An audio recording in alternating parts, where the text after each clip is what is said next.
on. So I'm still continuing to assemble according to the directions. It's going to be assembled outside because we got to do the first burn outside because it's got this coating on it that you don't want to have that coming off on the inside. So we'll start a fire out here, and we'll go ahead and let the outer coating on this thing cure.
All right, what I'm going to do here is I'm going to, because we're downhill, I'm going to go ahead and support this from underneath to hopefully make it a little more level so this doesn't happen.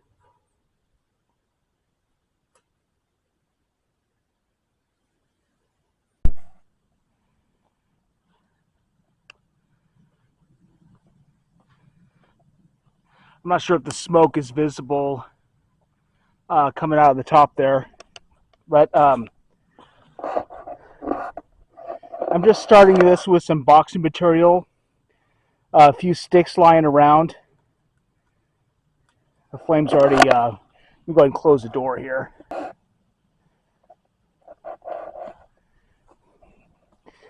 All right, and they were not kidding. Look at, you see all that smoke? That is coming off of the surface of the stove. So they were not kidding. I am glad that's not coming off of my tent. So right after I turned off the camera, this thing decides to go ahead and spill over sideways because of the weight of the stack and the unevenness of the ground. I didn't panic. I did grab the fire extinguisher and had it close by, but for the most part, I just kind of let it burn while I was sitting on its side. Here, as you can see, the legs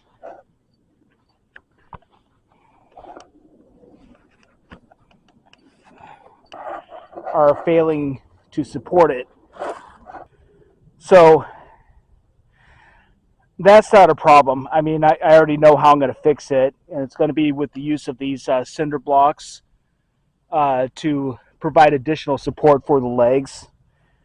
So I'll bring the cinder blocks in, and the cinder blocks will be positioned to keep the legs folded outward and keep them from folding inward as the thing heats up. But I'm not happy with this design. So Guide Gear is the brand. Let me take a look here. Guide Gear. You know, I mean, I'm not blaming them for the fact that it tipped over. It's, you know, I mean, that the risers were up pretty high, and I can see just from the laws of physics that because the ground is kind of tilted to the right here, that it's gonna, you know, this could have happened, and so that's exactly what happened. But the legs, I mean, you know, the metal is such flimsy material that when it heats up, the legs where they connect to the bottom, and you saw me connect those myself, and they were tight, and all of a sudden they're very malleable, which isn't good for a wood stove. So, but this is the initial burn. As disastrous as it is, it did get hot enough to go ahead and burn off the outer coating. Uh, and now it's got a coating of something else here. You know what this is? I mean, it fell into some of the styrofoam here and just started melting it. So, you know, I got to deal with that too. Uh, so all in all, I mean, this is the first time I initialized a wood stove.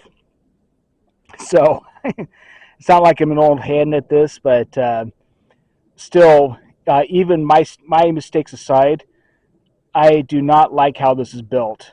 You know, and it just it didn't help uh, that the legs were so flimsy and so and that I have to go ahead and use these cinder blocks now. Now that I know, I'm gonna have to use these cinder blocks to give it additional support.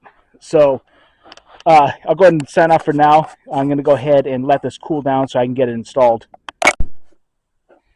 All right, so I was worried about the legs. So while it's still outside, it's mostly cool, but it's still cooling off a little bit. I went ahead and put the cinder blocks in. Turns out that they're a perfect fit lengthwise. So as you can see, it's right up against the legs and holding them at the exact right distance.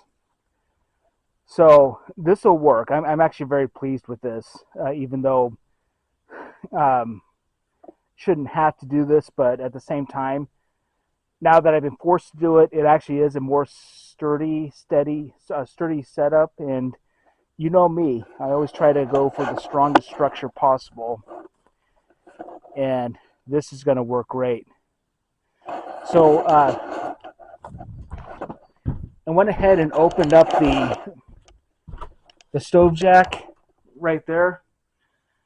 Uh, I'm not still not 100% sure how this is going to work.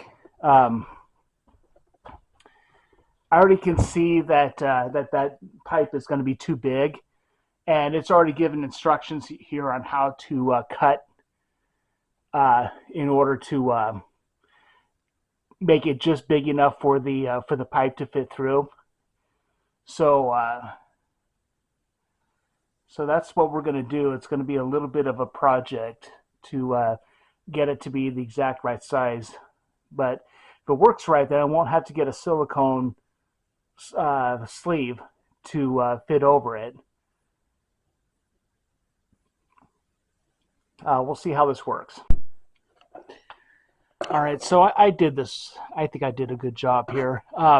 As you can see, the top of the stovepipe that I'm using for to make sure that it fits through is in there and so snug that it's actually being suspended. So, and let me go ahead and show you how I did it because it's not following the directions here.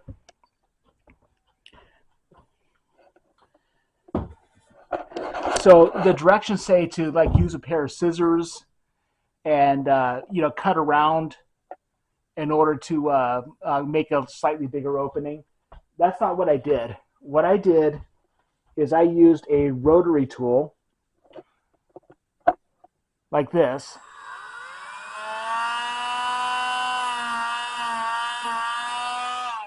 And I made little about 1/8 inch cuts all the way around so that this is more permeable without actually losing any coverage at all.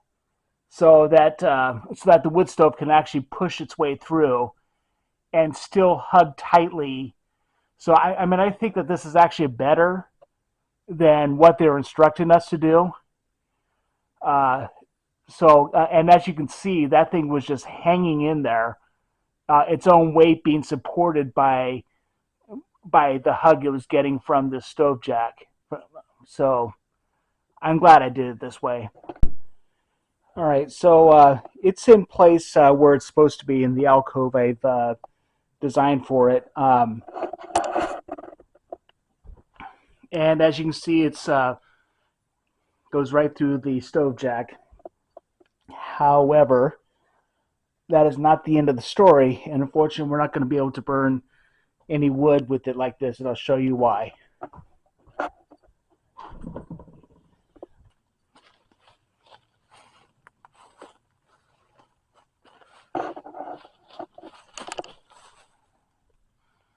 All right. So it's not the best angle, but that's not penetrating nearly far enough above the stove jack. So I need to figure out a way to get some more sections in. Um, it's actually recommended that it be above the apex of the tent. I'm not sure if I can do that, but it's got to be higher than that.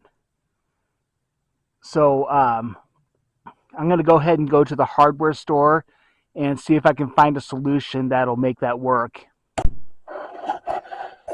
All right, so I actually decided against. Here's the thing: is this pipe is not a standard pipe like you would find. It's heavier. I do like that it's heavier. It's denser. It's going to retain and give off more heat. And so what I'm going to end up doing is raising this instead, putting a platform underneath, and that's going to cause the pipe to extend further up. So about 12 inches, which should be enough. I'm also in this video going to be showing you how to build stabilizing arms in a tent like this, from here and from there. So it'll be stabilized in two different directions, and that's going to help. And so that way you don't have all that stress on the stove jack right there.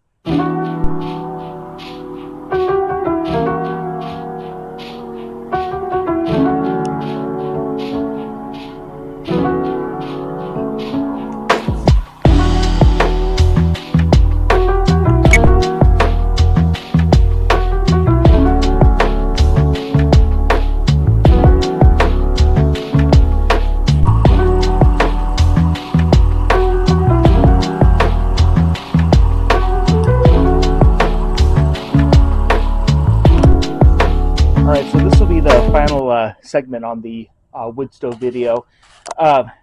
So what we're looking at right here, as I said, I was going to put in stabilizing arms to be able to secure the top of it against the tent frame, and that way you don't have the stress on the stove jack itself.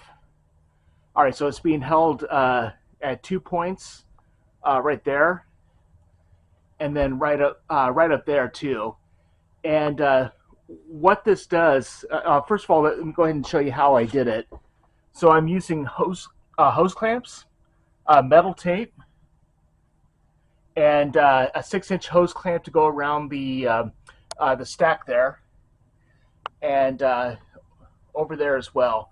And this also, by the way, props up this section of it, as you can see, so that because this tends to sag, and when it sags, water pools, and when water pools, it starts to leak through and come down. Which, I mean, it isn't in the end of the world, but if it can be avoided, if the sagging can be avoided, that's what this arm helps to do, is to kind of prop up that side.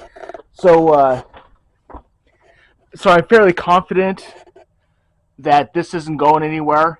Whenever I need to do maintenance, all I have to do is loosen the 6-inch hose clamps, and then I can take apart the stack. Also, I've had to put on some more of that high temp sealant around the sides of this, because these strips that came with the wood stove, as you can see right there, there's still one at the bottom. Well, they're falling off. There's one right there on the floor. They're just falling off. So I mean, this wood stove is it's poorly designed, and I guess it's good for a temporary thing, but it wasn't built to last, and so that's why I had the cinder blocks to prop it up because the legs where they join with the wood stove, the metal gets fatigued in the heat and begins to soften, and you don't want that. So that's why the cinder blocks are propping the legs, so they have nowhere to go, and it's a good sturdy foundation for the wood stove.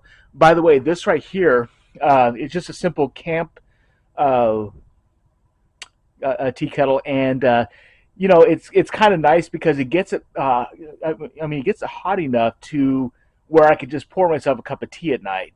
It's really nice.